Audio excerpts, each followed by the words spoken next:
Hello, in this lecture we're going to discuss bipolar disorders and anti-manic drugs. This lecture is part of a flipped classroom assignment where you are expected to listen to the lecture ahead of time, complete a quiz that will confirm that you have listened to the lecture and understand the essential components. While we are in class, we will be doing a case study about a patient who has a bipolar disorder. As you go through this lecture, I encourage you to listen and take notes the same way that you would as if you were in the classroom setting. You can also jot down any questions you may have that we can address these in class before we head into the case study. As always, the objectives are here to guide your studying for the exam. These objectives should also guide your studying for the quiz on this content. Please be aware that the quiz questions for this content will be at the lower levels of Bloom's taxonomy for learning, which means these will be questions to confirm your knowledge and understanding of the concepts, while the exam questions will be more at the applying and analyzing level of understanding. We're going to begin with a brief discussion of what is bipolar disorder, or a diagnosis of bipolar disorder. The word bipolar means two poles or two extremes, and bipolar disorder is a disorder of extreme moods, often referred to as a mood disorder. For bipolar disorder to be classified as a psychiatric disorder, the patient needs to exhibit impaired social and/or occupational functioning. Remember, for any psychiatric diagnosis, impaired social and/or occupational functioning is a requirement of the diagnosis. In order to make a diagnosis of bipolar disorder, the patient must have experienced either a manic or hypomanic episode. A diagnosis of bipolar disorder can be made if a patient has experienced a manic episode but has never experienced a depressive episode, which this is sometimes challenging for students to understand because bipolar disorder is a disorder of two extremes of polarity.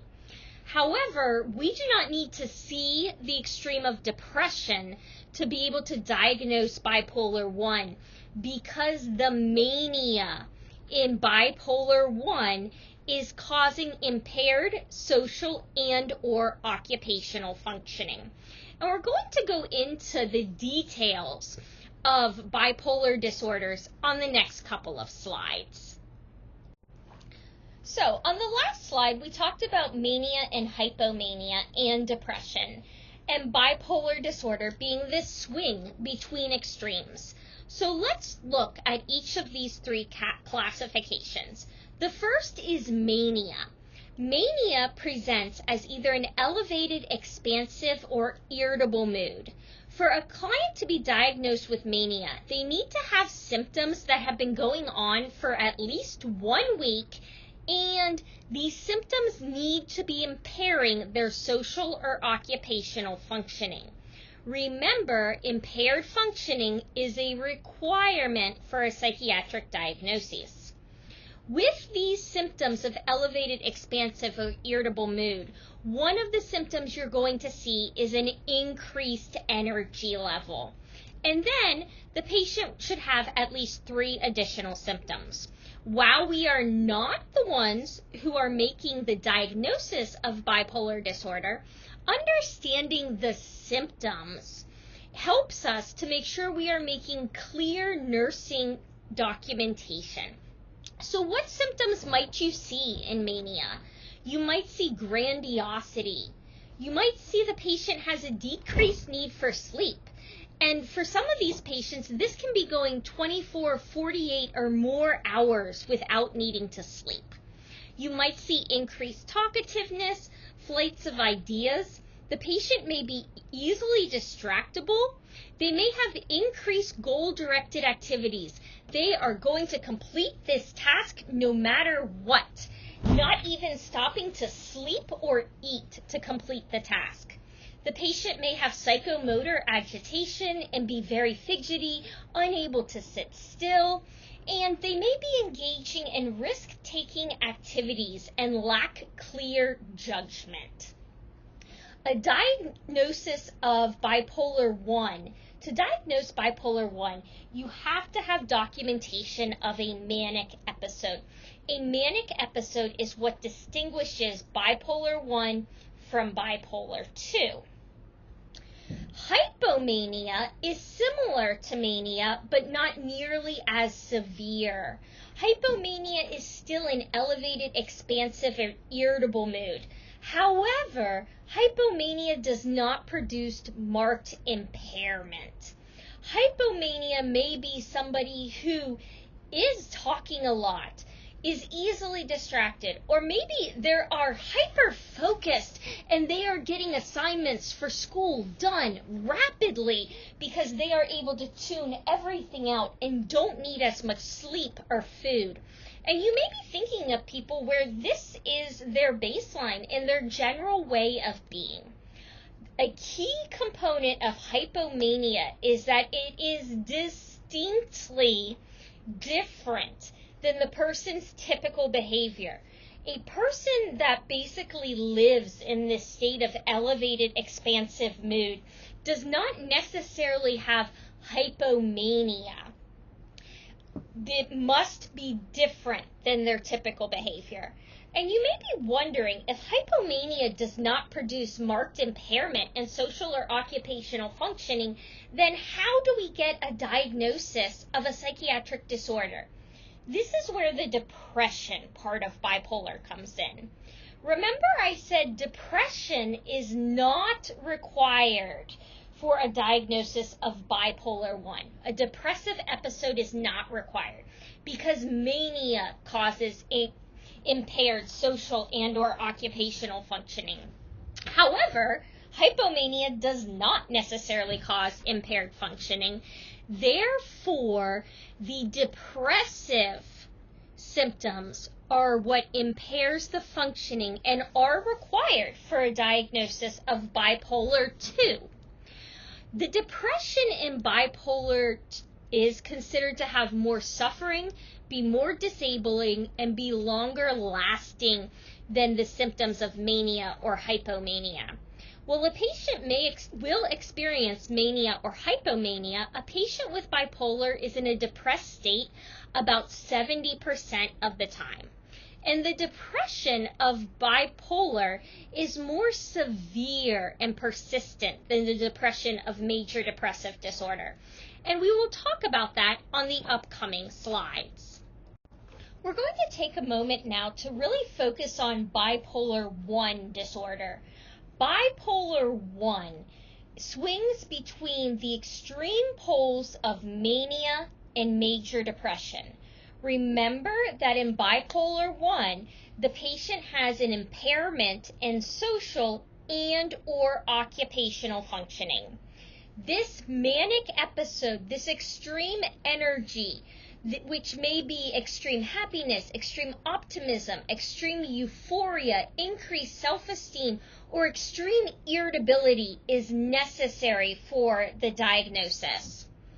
Manic episodes usually last at least 1 week, and in many cases, the client is going to require hospitalization because they can become a threat to themselves or others. And if you think about this, somebody who's going days on end without eating or sleeping is not able to care for themselves. This person may be engaging in extreme risk-taking activities. They may be extremely irritable and therefore at risk of causing harm to others. And so if you look at the graph here, we have the purple line, which represents mania.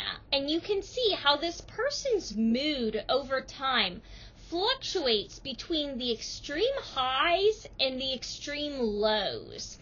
And we have this green line here as a reference point because everybody's mood has some fluctuation. There's days where you're going to be more happy and energized, and there's days where you're going to feel more depressed. But for somebody to have bipolar 1, they have the extreme mania and the major depression. Again, we are looking for the extreme mania to make the diagnosis. If mania is so key to a diagnosis of bipolar 1, then as nurses, we need to ensure that we are using appropriate documentation to document the patient's signs and symptoms so that the provider has the information necessary to make this diagnosis of mania. And you can remember the signs and symptoms of mania using the acronym DIG FAST. So, is the patient easily distracted? Are they impulsive? Do they have ideas of grandiosity? Are they having flights of ideas? Increased activity, a decrease in sleep, or increase in talkativeness? You want to be able to identify and indicate these criteria in your nursing notes when you are discussing the signs and symptoms the patient presents with. We just talked about mania, so now let's briefly talk about bipolar depression. Remember that bipolar depression is not required to diagnose bipolar 1 because the mania is impairing social and or occupational functioning. However, the depression is required to diagnose bipolar 2 because the depression in bipolar is what is causing the social and occupational dysfunction. That is not to say the depression in bipolar 1 is any different or any less than the depression in bipolar 2. Bipolar 1, the mania is the distinguishing factor because it is impairing functioning. Depression is also impairing functioning, but the unique factor to bipolar 1 is the mania. Both bipolar 1 and bipolar 2 have depression that is more suffering and more disabling than either the mania or the hypomania. Bipolar depression can present as hopelessness, being discouraged, decreased energy, decreased mental focus. It can present as an increased need for food, increased sleeping, or decreased appetite and decreased sleeping. So when you are looking at somebody's eating and sleeping habits, those alone are not going to tell you enough information to know if someone's in mania or depression, because both mania and depression may cause increased need for sleep decreased need for sleep and decreased appetite. Also, bipolar depression is very different than the depression of major depressive disorder. And we talked about major depressive disorder in a previous lecture.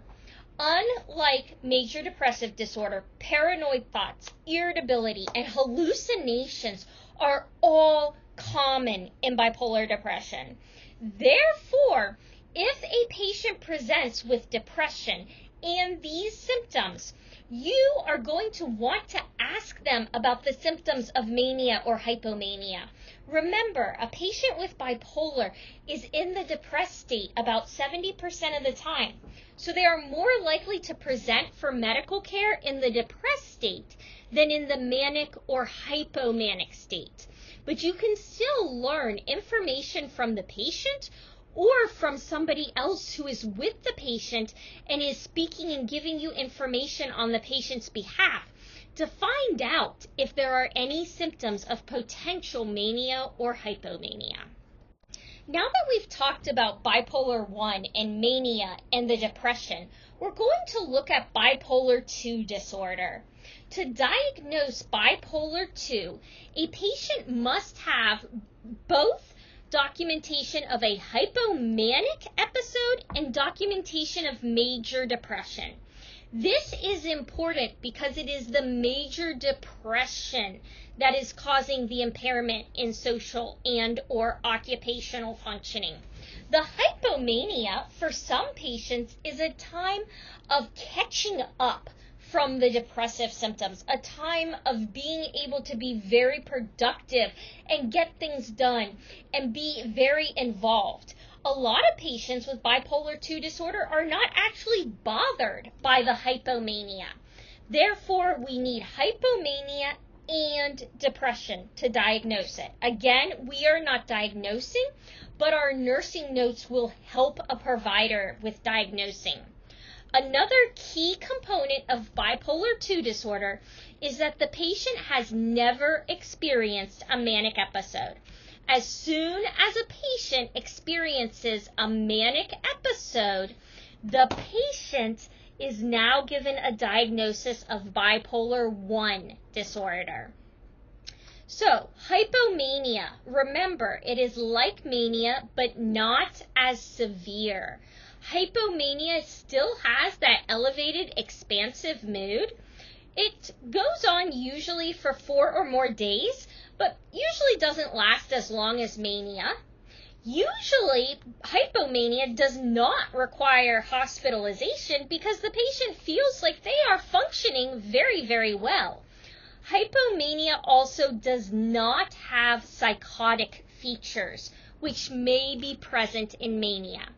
Again, we have our graph here, and we still have mania with the purple line. We have our neurotypical, the somebody who does not have a diagnosis but has fluctuations in mood, and we have bipolar 2. Notice that somebody without a diagnosis may have expansive, happy moods from time to time, similar to hypomania, but their mood never goes as low as the major depression of bipolar 2. Finally, we're going to talk about cyclothymic disorder, which may sound familiar to you of our discussion of dysthymia from depression. And cyclothymic disorder is a cycling between hypomania and between depression. Cyclothymia has a depression that is not as severe as major depression, not as limiting as major depression. However, cyclothymia still impairs social and or occupational functioning because this individual is cycling through distinct periods of hypomania and depression, back and forth. To get a disorder of cyclothymia, the patient needs to have demonstrated this distinct movement between hypomania and depression ongoing for at least 2 years, and the patient does not have a remission of symptoms for any longer than 2 months. So, the patient is spending their time either hypomanic or depressed. Imagine that constant up and down roller coaster where there is no more than a 2-month period where the patient does not feel either hypomanic or depressed. This can be very exhausting for the patient and thus impairing their social and or occupational functioning. And there is often a question, if we were doing this live, about the number of patients with cyclothymic disorder who develop bipolar disorder.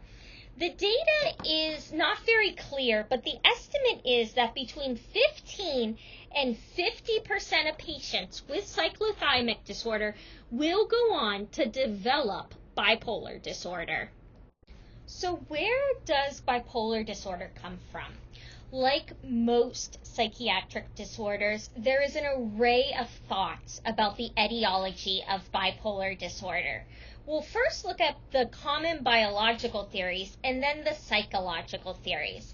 And we'll begin with the neurotransmitter theories. So, if you have your gold sheet about the neurotransmitters, I would encourage you to go ahead and pull that out, because this is going to help you with understanding the neurotransmitter hypotheses around bipolar disorder. So, the thought is that manic episodes seem to be related to excessive levels of norepinephrine and dopamine. And when we look at what high levels of dopamine cause, they cause symptoms of schizophrenia, aggressive behavior, and ADHD. And while we have not talked about schizophrenia and ADHD yet, we know what an aggressive behavior is, and when we think about this grandiosity and this irritability and this lack of concentration, we can start to see some of the other symptoms that might be seen with high levels of dopamine, such as those in schizophrenia and ADHD. High levels of norepinephrine can cause panic and can cause anxiety because the body is ready for action. You are in fight or flight. You are disinhibited. You may be engaging in risk-taking activities because it is kill or get killed. It is do or die. There is also the idea that mania may be caused by a serotonin deficit. And when we look at the symptoms of serotonin, we see depression, but we also see anxiety and insomnia, which may explain some of the symptoms of mania. What is important to know is that mania, the neurotransmitters related to mania are excess norepinephrine and dopamine and decreased levels of serotonin. Biologically, we also need to look at genetic considerations. One of the populations that scientists love to study with psychiatric disorders are identical twins, because you basically have a genetic copy, and especially twins who are reared separately, as this allows a distinction between genetic factors that influence and biological factors. It has been found that about 80% of identical twins have a high concordance rate of bipolar disorder, meaning that for 80% of identical twins, if one twin has bipolar disorder, the other twin will have bipolar disorder. Cyclothymic disorder characteristics are often shared among family members. And many of the bipolar disorders tend to run in families and have a very high level of prevalence within a given family. We also need to consider the psychological theories, the developmental theories, and the psychosocial theories. So when we think about the developmental theories, we should think back to Erikson. And the thought here is that faulty family dynamics during those early developmental stages of life can be responsible for the manic behaviors later in life. And this also supports the theory of attachment theory. And what is being said here is that often the primary caretaker, who tends to be the mother, in a child who develops bipolar disorder, the mother is being the giver of life. And as the child starts to go through the developmental phases of gaining their own independence and going through autonomy phases and initiative phases, the mother resents the autonomy of the child. And so then the child denies these natural tendencies for independence. And they develop a tension between independence and dependence. And this tension causes them to have ambivalence in their family environment, which is then manifested as bipolar illness. Another theory is the psychosocial hypothesis theory, which says that manic episodes are actually a defense against or a denial, that mania is a defense mechanism for major depression, and that individuals who have especially bipolar 1 disorder go through life attempting to appear independent and to appear excessive, and because they are compensating for these underlying depressive symptoms. And eventually they run into the fact that people struggle to tolerate their symptoms of mania. And that is when one of two things happen, according to this theory. Either the depression takes over again, and that's where they have the depressive states, or the psychosis occurs, and that can be the hallucinations and the psychosis related to the depression of bipolar disorder. It is also important to note here that, like all other conditions, bipolar disorder does not exist in a silo. About 87% of individuals with bipolar disorder have a comorbid mental health disorder. And some of the most common mental health disorders that you will see as comorbid along with bipolar disorder are borderline personality disorder, ADHD, generalized anxiety disorder, panic disorder, phobias, obsessive compulsive disorder, substance use disorders, or post-traumatic stress disorder. And as you learn about some of these other disorders, the connections will start to make sense because, as you recall, the biological theories behind bipolar disorders are an excess of dopamine and norepinephrine and a decrease of serotonin. And some of these other disorders have similar biological foundations. You can also understand from the developmental theory side how that many of these other disorders also tend to be related to similar challenges in developmental functioning, in developmental milestone meeting. What is important for you to know is that abuse of alcohol, substance abuse, alcohol and drugs, is more common in individuals with bipolar disorder than any other mental health diagnoses. So individuals with bipolar disorder, more commonly than any other mental health disorder, also have a comorbid substance abuse disorder. And the estimate is that more than 50% of those with bipolar disorder also have an alcohol abuse disorder, which reiterates why it is so important to be screening for drug and alcohol abuse and to not be handling these disorders in a silo. So, what is your role as the nurse when caring for patients with bipolar disorder? And honestly, I would be absolutely shocked if you were to tell me that never once in your clinical experience did you speak to a patient or have a patient on your unit with bipolar disorder.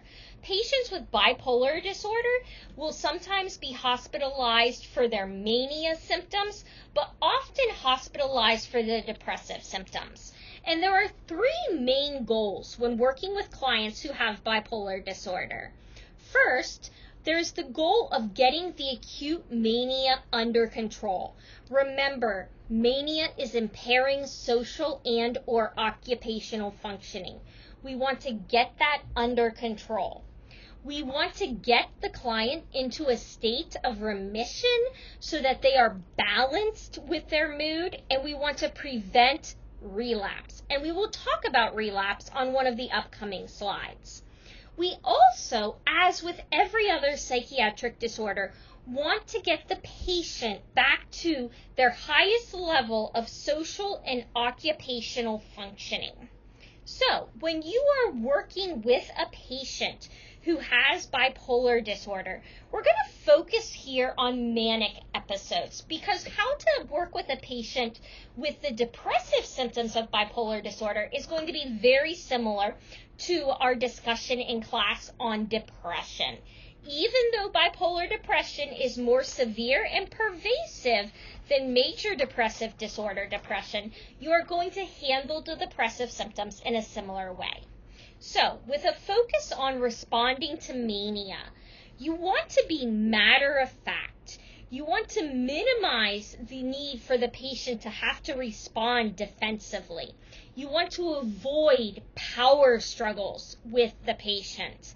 So you want to be very clear and concise in your directions and statements. You want to state the policies of the unit. Remember, you want to state those norms of the unit. and then move on. Do not spend the next hour answering, well, why? Well, why? Well, why? These are the policies. They are non-negotiable. You want to provide high-calorie foods that can be eaten on the run. Because remember, a client who is experiencing a manic episode is going to struggle to sit still. But they're using up a lot of calories because they are moving constantly and they're trying to get things done. So finger foods, things like granola bars, things like cheese sticks that are going to give them energy on the run are important. This client is probably already having trouble sleeping. They already have psychomotor agitation. So you want to structure the day so that there are less stimulating activities in the evening. So you would not want to do a large group gym-related activity where they are running around in the evening. You want to help die down the activity of the day. You want to reinforce reality for these clients because many of them are having symptoms of grandiosity or risk-taking behaviors, and help reinforce what is actually going on. Do not ignore the legitimate complaints of the client. You need to respond appropriately to their legitimate complaints. You still want the client to feel heard and respected. And redirect clients towards healthy activities. Remember, in a state of mania, the client is likely not going to be thinking clearly and may not be making the most healthy choices. So you want to direct them towards healthy choices and activities. Do not wait for the client to stop talking. And this can be hard for many of us because a lot of us were taught growing up not to interrupt. The problem is, if you wait for a client who is having a manic episode to stop talking, it may not happen and you may be stuck there waiting and waiting and waiting. So this is a time where it is appropriate to interject and to talk to the client, to get the client to take their meds, to redirect the client. Do not match anger with anger. That is only going to further escalate the client. Do not act like you are ignoring the client. Again, that's only going to escalate somebody. Remember, we want to be responding to legitimate complaints and concerns. And do not argue about the rules and the limits on the unit. State the rules, state the policies, and move on. Do not get into an argument because the client who is in a state of mania is not going to be able to rationalize what the rules are and why. When we talk about medications for bipolar disorder, we are going to focus on medications that are used to control the mania. So we're going to talk specifically about lithium, and I'm going to point out some things that you need to know about lithium. We're going to talk about anticonvulsants, which, yes, while they are used to treat seizures, they are also very effective at treating mania. And we're going to touch on antipsychotics, which we will talk about in more detail when we talk about schizophrenia. So, when we are treating a client with bipolar disorder, our focus is on treating this mania and this euphoria. And the challenge here, which is the challenge with many mental health disorders, is that there is no drug or combination of drug that is always going to be effective. There is a lot of trial and error, but we are aiming for finding the right drug so that we can develop maintenance therapy for this client. When we are looking at drugs for bipolar disorder, it is very, very important that we are not putting a client with bipolar disorder on an antidepressant.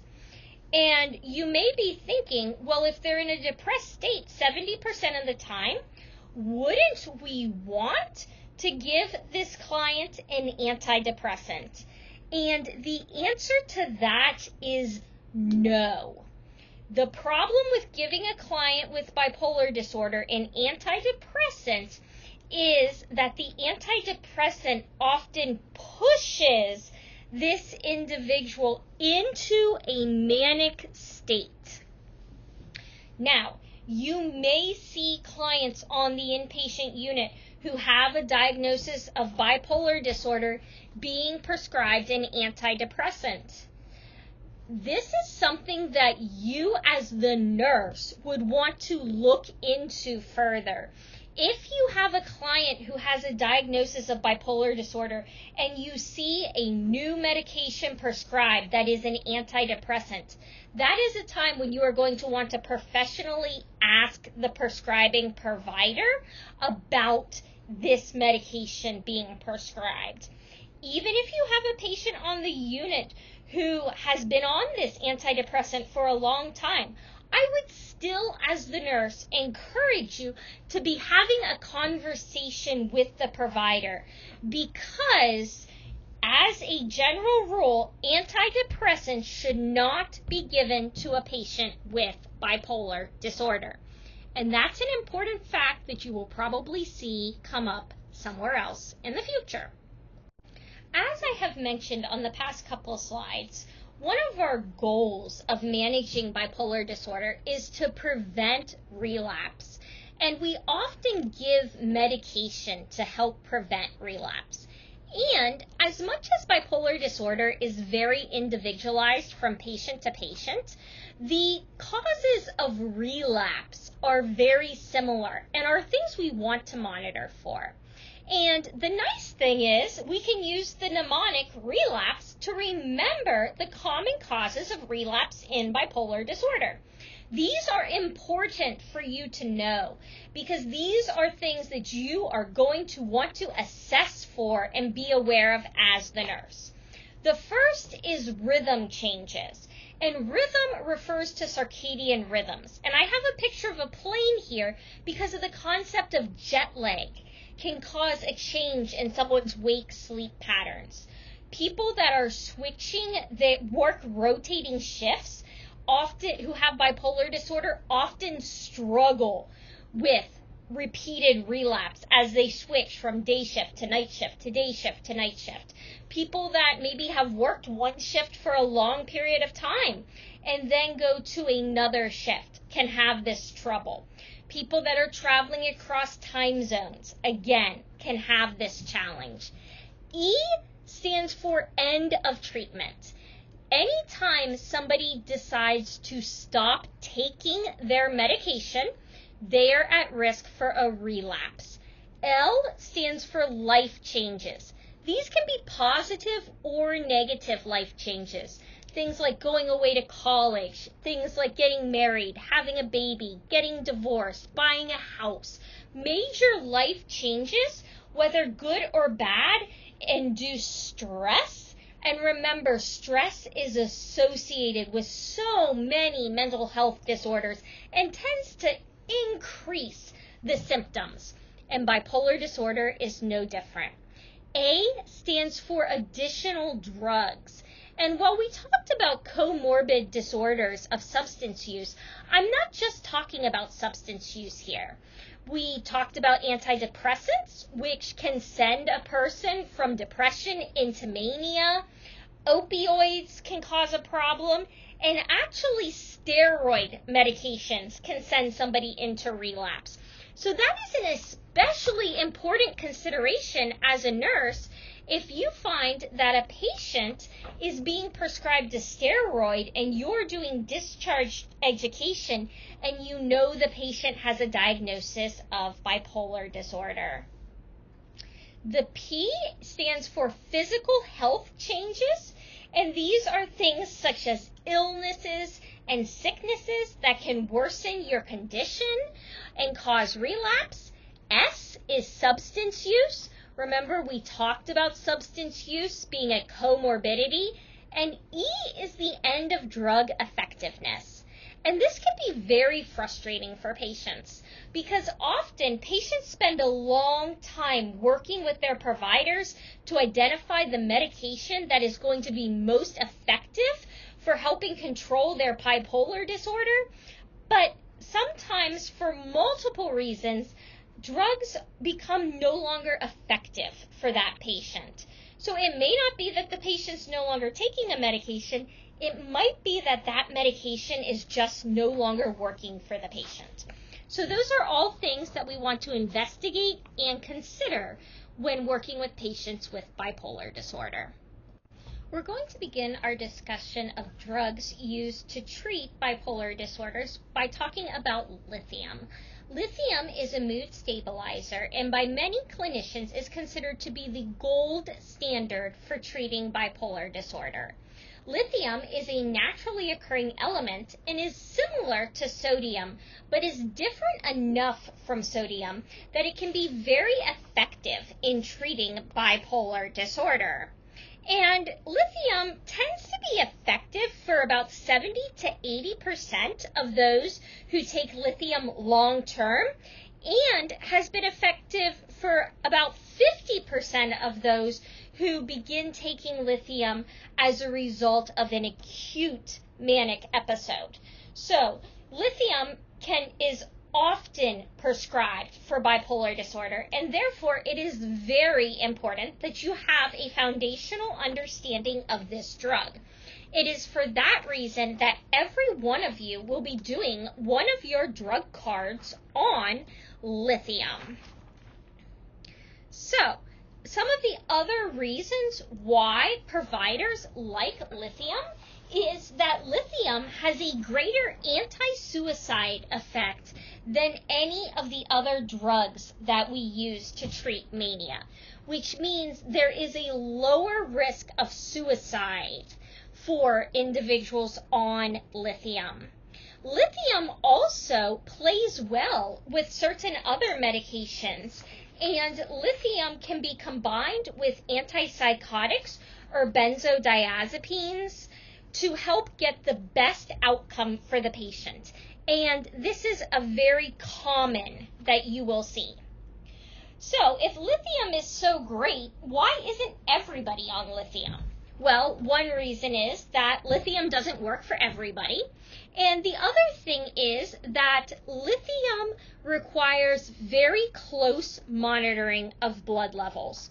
The therapeutic range for lithium is between 0.6 and 1.0 MEQs per liter.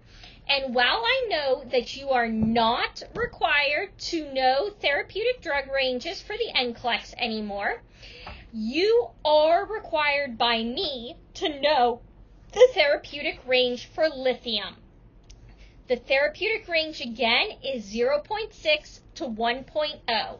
You must know this. I can promise you, you will see this again more than once. This is so important because lithium has a very narrow therapeutic range, and toxicity from lithium, which can be fatal, occurs very close to the therapeutic range, and levels greater than 1.5 MEQ per liter are considered toxic. And we will discuss lithium toxicity on some of the upcoming slides. So, how does lithium work? Again, this is something you will have to discuss on your drug card, so I would be taking notes. Lithium inhibits the release of norepinephrine, serotonin, and dopamine, and facilitates their reuptake. So, if you think back to bipolar disorder, you should remember from our initial discussion that excess levels of norepinephrine and dopamine are some of the biological basis for bipolar disorder. So it would make sense then that lithium would facilitate the reuptake of norepinephrine and of dopamine. There are some important facts and considerations that you need to be aware of with lithium. And one of the first and most important of these has to do with how lithium reacts with salt. So sodium causes lithium to be excreted from the body more rapidly. Therefore, if you go on a low salt diet, lithium is not going to be excreted from the body nearly as quickly, and you're going to need a lower dose. This is important because it goes back to that narrow therapeutic window. It is also important to know that lithium interacts with diuretics and NSAIDs. So diuretics cause an increased retention of lithium. So if a patient is started on a diuretic and they're taking lithium, they're going to need a lower dose of their lithium.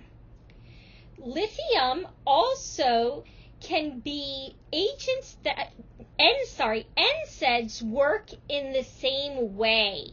And so NSAIDs also increase your serum lithium level when you are taking them.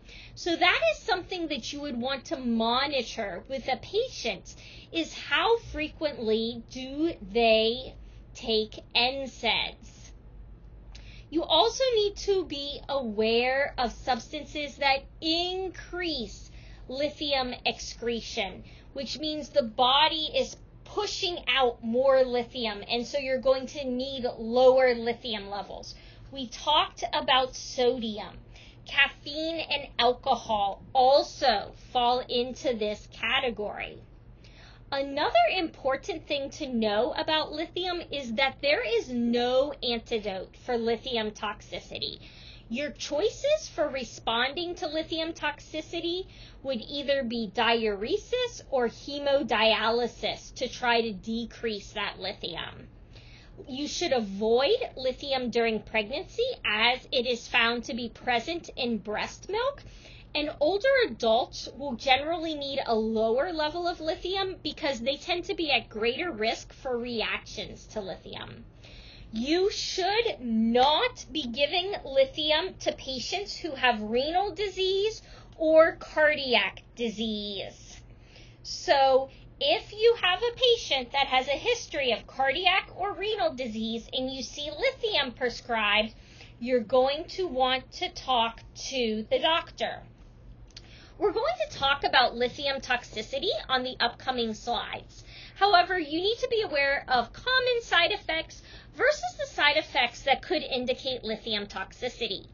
Common side effects of lithium include nausea, dry mouth, diarrhea, weight gain, insomnia, and lightheadedness.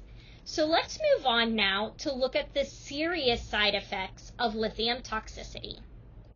Lithium toxicity is very, very serious. If you recall from the previous slide, the normal range for lithium is between 0.6 and 1.0 MEQs per liter. Greater than 1.5 is considered toxic, and greater than 3.0 is very often fatal. So what are the common causes of lithium toxicity? One of the most common causes of lithium toxicity is the dose of lithium being increased too high. So again, we need to be getting frequent lithium levels. Another cause of lithium toxicity can be decreased renal elimination. So if the kidneys are not able to excrete the lithium and you have a low sodium level, remember, lowering the sodium means a lower dose of lithium. If you have a renal problem arise, your body's holding on to more lithium. In the similar way, we need to be aware of the medications that affect this renal clearance, such as the NSAIDs, the ACE inhibitors, and the diuretics. What does lithium toxicity look like? So we talked about common symptoms of lithium. We now want to look at lithium toxicity symptoms, and you can find these in your textbook as well. You're going to see extreme thirst. You're going to see increased lethargy, slurred speech, muscle weakness, increased nausea, vomiting, diarrhea. You're going to see seizures, hyperflexia, and ataxia. and the symptoms begin to compound. Other important symptoms to be aware of are things like tinnitus, the ringing in the ear, blurred vision, a large output of dilute urine, and the patient becomes delirious. This slide is just another mnemonic in case you are somebody who really likes mnemonics. This kind of highlights the important things that you need to know about lithium. Remember, we want the maintenance level to be 0.6 to 1.0 MEQs. Lithium toxicity may cause increased urination of very dilute urine. We want to monitor for increased thirst and tremors, as dehydration can result in lithium toxicity, and individuals with lithium toxicity are going to become very, very thirsty. H stands for hair thinning or hypothyroidism, which I have not mentioned yet, but can occur as a result of chronic use of lithium. You want to be aware of what other medications the patient is on, especially NSAIDs and diuretics, as these increase the retention of lithium and would require lower lithium levels. You want to be aware of the nausea, vomiting, diarrhea, as this can be a symptom, a side effect of lithium, but it can also get worse and be a sign of toxicity. Muscle weakness is also a sign of lithium toxicity. We're now going to discuss anticonvulsants for the treatment of bipolar disorder. If you look at your drug card, you will find that there are 5 anticonvulsants on your drug card that you need to be aware of. The first 3 on this slide, Depakote or valproic acid, Tegretol, and Lamictal are the 3 that I really want you to focus on. You may see gabapentin, Neurontin, or topiramate, Topiramax mentioned on the NCLEX, or you may see them in practice. But the 3 most common ones are the first 3 listed on this slide. So, anticonvulsants are also seen frequently to treat individuals with bipolar disorder. We talked about lithium as the gold standard, but lithium is not effective for all patients, and so anticonvulsants can be a great option for clients that do not respond well to lithium, and anticonvulsants can also be a drug that is prescribed without needing to try lithium first. Anticonvulsants in general are considered to be first-line treatment, therefore, for bipolar disorder. And one of the most common anticonvulsants that you are going to see being given for bipolar disorder is Depakote or valproic acid. What is important for you to know about this drug is that it is contraindicated for individuals with significant hepatic or liver disease. So if you see a client that is prescribed this, you want to consider if they have a history of hepatic or liver disease. Another drug that you may see prescribed, especially for patients who do not respond well to lithium, or for patients that need to have medication that's going to start working quicker, is Tegretol. And Tegretol does have a faster onset of action than lithium. And what has been found in general is that those patients who have rapid cycling bipolar episodes, rapidly cycling between the mania and the major depression, tend to be less responsive to lithium and more responsive to Tegretol. Tegretol can also be given in combination with lithium. What is important to know about Tegretol is that it can cause a granulocytosis. So therefore, clients that are started on Tegretol should get their CBCs drawn weekly when starting therapy. Also, SSRIs can cause significant adverse effects and should not be given in conjunction with Tegretol. And again, we already talked about SSRIs not being given to clients that have bipolar disorder, so hopefully you would not see this. Lamictal or lamotrigine is another anticonvulsant that is commonly used to treat bipolar disorder. And with Lamictal, the most important adverse side effect that you need to be aware of is Stevens-Johnson syndrome. And Stevens-Johnson syndrome is a rash that often occurs in individuals where they either start Lamictal on a high dose, or their dose is rapidly increased, or they miss doses. So you want to be educating individuals who are starting on Lamictal about the Lamictal rash, Stevens-Johnson syndrome, and to notify their care provider immediately should they develop a rash, because it can be fatal. The other two anticonvulsants that are on your drug card and that you need to know for the NCLEX about the treatment of bipolar disorder is gabapentin or Neurontin. And you may or may not see clients on gabapentin.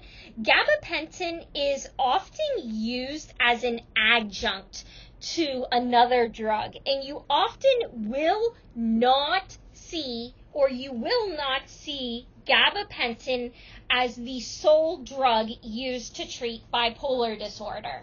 So if you see a patient who is on gabapentin in the inpatient unit, do not automatically assume they have bipolar disorder. It may be used for other reasons. Topiramate or Topamax is another drug that you may see for the treatment of bipolar disorder. What makes Topiramax appealing to clients is that it is the only anticonvulsant that is known to cause weight loss. However, while most people like the concept of this drug causing weight loss, it can also cause cognitive dulling or sedation. So that tends to make it used less frequently. For this course, I would focus on the first three drugs listed here and just be aware of the other two. So, just some brief talk about some of the additional treatments available for bipolar disorder. I did mention briefly antipsychotics and benzodiazepines, and we're going to come back to that now. All of the atypical antipsychotics, and we will be discussing those in our lecture on schizophrenia, can be effective for treating bipolar disorder except clozapine. Very important, clozapine should not be used to treat bipolar disorder. Atypical antipsychotics can be used either as a monotherapy to treat bipolar disorder, or they may be used as an adjunct to lithium. And they can be very beneficial for helping treat the symptoms of acute mania. Benzodiazepines can also be used, as they tend to be successful in helping treat those who have symptoms of agitation, anxiety, and insomnia. ECT, or electroconvulsive therapy, which we will talk about when we talk about treatments for depression, can be a very valuable option for treating pregnant clients or clients who are breastfeeding and have severe symptoms of bipolar disorder, because, as we discussed, drugs such as lithium can be transferred into the breast milk. And in case you've forgotten, do not treat clients with bipolar disorder with an antidepressant. That can send a client into mania. I just briefly want to touch on some considerations for specific populations when working with clients with bipolar disorder. As we briefly discussed on the last slide, clients who are pregnant and have bipolar disorder can have some complications because many of the treatment medications are not safe for these clients to take while they are pregnant or breastfeeding. Therefore, you want to consider ECT as a safe alternative to drug therapy, because remember, we want to keep these clients safe. And many of these clients may feel like they don't have an option to manage their condition now that they are pregnant. With adults, bipolar disorder is the most expensive mental health disorder.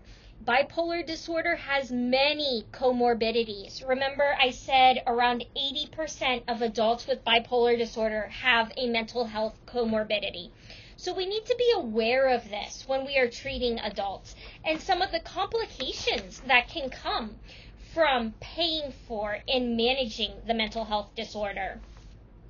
Older adults tend to have increased reactions to lithium.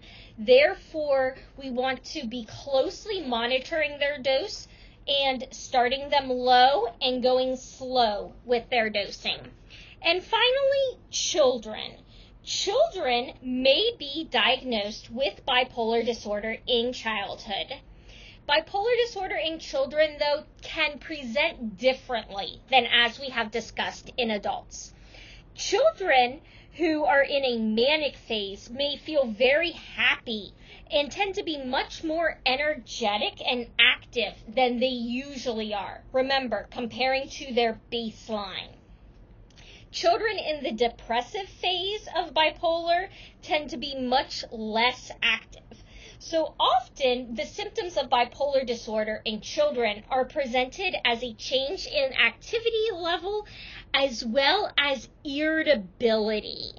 And irritability tends to be the earmark of bipolar disorder in children and is the most prominent symptom. However, as children mature and get into their later teen years, their symptoms tend to conform more to the symptoms that are experienced by adults who have bipolar disorder. And while we are, again, not the ones diagnosing bipolar disorder in a child can be complex. And so, since we know that there tends to be family connections to bipolar disorder, it is very important to consider the family history, especially in cases where the child may be diagnosed with ADHD or with depression, and the child is not responding to the medications for these disorders. We would then start to consider if maybe the child was misdiagnosed and the true diagnosis is bipolar disorder. We're going to finish our discussion of bipolar disorder by bringing together everything that we have talked about thus far and summarize it into how do we therapeutically manage clients that have bipolar disorder while they are in the milieu. And as our textbook suggests, clients with bipolar disorder often test the unit more than any other group of clients, making clients with bipolar disorder very challenging to manage in the milieu. And I do not mean to stereotype individuals with bipolar disorder. However, we are focusing on clients that are in this state of mania. Recall we discussed depression when we discussed depressive disorders. So clients who are in a state of mania can be very challenging. The number one priority is safety. And you see I have the seatbelt there for safety. If you don't remember anything else from this class, remember that safety is always the number one priority, whether you are in the NCLEX, whether you are taking an exam for me, or in life. Safety, your safety, and then the patient's safety are the number one priorities. Therefore, when working with clients who are manic, you need to prevent them from hurting themselves or others. These clients tend to become angry or irritable, and that can lead to arguments, fights, or injuring themselves or others. So you need to be aware of the surroundings and set clear limits, have clear unit norms. Which leads us to the second point, consistency amongst staff. Clients that are manic tend to blame others. They tend to test limits, and they tend to shift responsibility to others. Therefore, you need to rely on the consistency of your staff. Do not bend or twist the rules. It will come back at you later. As we discussed previously, you want to reduce the environmental stimuli. You want to keep activities that are causing more energy use during earlier parts of the day and have calm activities in the evenings. That being said, You do want to encourage gross motor activities so that people can move their bodies in a purposeful manner. You also want to reinforce appropriate hygiene and dress. Remember, clients that are manic may not be thinking straight. They're not able to rationalize. They may be dressed inappropriately for the season. They may be dressed in revealing or flamboyant clothes. And while flamboyant clothes are okay, we don't want to have them in clothes that are suggestive or revealing. So we want to reinforce appropriate dress and hygiene. And one of the most important things as a nurse that you can do after safety and along with providing consistency is to have standard routines and structure on the unit. So if you think about this, therapeutic management of the milieu for clients with bipolar disorder is very similar to maintaining the therapeutic environment. It all goes together. As one final reminder, this lecture was recorded as part of a flipped classroom, so do not forget to do the bipolar flipped classroom preparation quiz. The quiz is available to you through ExamSoft, and there is information on Canvas about the quiz.